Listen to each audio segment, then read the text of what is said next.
Bugün güneş girmedi penceremden,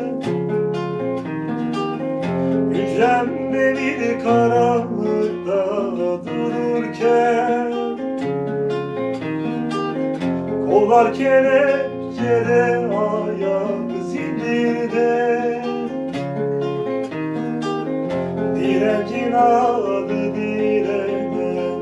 Canlar yar yar yar yar, canlar yar yar yar yar, canlar yar. Direncin adı direğmen. Canlar yar yar yar yar, canlar yar yar yar yar, canlar yar.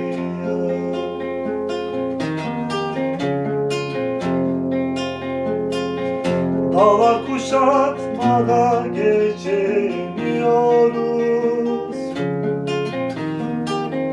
tutuyorum umutlardan uçuyoruz.